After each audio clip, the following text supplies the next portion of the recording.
Hi friends, ఇవాళ మనం తెలుగు నుండి ఇంగ్లీష్ ఎలా మాట్లాడాలి, ఎలా రాయాలనేది నేర్చుకుందాం. Spoken English. ఒక తెలుగు వాక్యాన్ని మనం ఇంగ్లీష్లో ట్రాన్స్లేట్ చేయాలి అంటే సబ్జెక్ట్ ప్లస్ వెర్బ్ ప్లస్ అనే స్ట్రక్చర్ని ఫాలో అవ్వాలి. సబ్జెక్ట్ అంటే ఇచ్చిన వాక్యంలో ఎవరైతే పని చేస్తారో వారిని సబ్జెక్ట్ కింద తీసుకుంటాము. Subjects are 7 types. They are I, నేను, యు, మీరు, నీవు, వి, మేము, మనము, దే, వారు, వాళ్ళు, హీ, అతను, అతడు, షీ, ఆమె, ఇట్, అది. ఎగ్జాంపుల్, నేను బిర్యానీ తింటాను. దాని ఇంగ్లీష్లో ఏమంటాం? I eat biryani. ఇక్కడ బిర్యానీ తినేది ఎవరు? నేను. ఇక్కడ పని చేసేది నేను కాబట్టి నేను అనేదాన్ని సబ్జెక్ట్ కింద తీసుకుంటాము. వెర్బ్. ఇచ్చిన వాక్యంలో మనం ఏ పని అయితే చేస్తున్నామో ఆ పనిని వెర్బ్ అంటాము.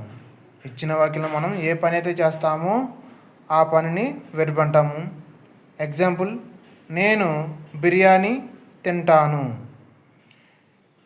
ఈ వాక్యంలో నేను అనేది సబ్జెక్ట్ తీసుకుంటాము.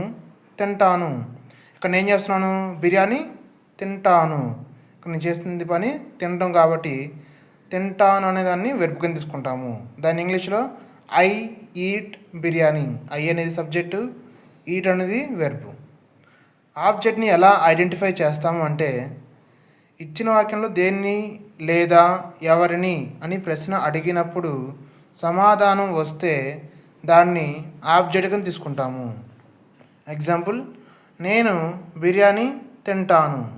ఇక్కడ నేను ఎవరిని తింటాను అంటే ఆన్సర్ వచ్చిందా? రాదు. నేను దేనిని తింటాను అంటే బిర్యానీ తింటాను. కాబట్టి ఇక్కడ దేన్ని తింటాను అన్నప్పుడు ఆన్సర్ వచ్చింది కాబట్టి మనకి ఈ రెండిట్లో ఏదో ఒక దానికి ఆన్సర్ వస్తే దాన్ని ఆబ్జెక్ట్ కింద తీసుకుంటాము.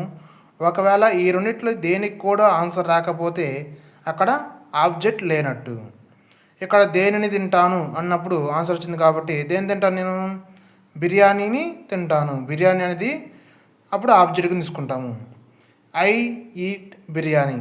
ఐ అనేది సబ్జెక్టు, ఈట్ అనేది వెర్బు, బిర్యానీ అనేది ఆబ్జెక్టు.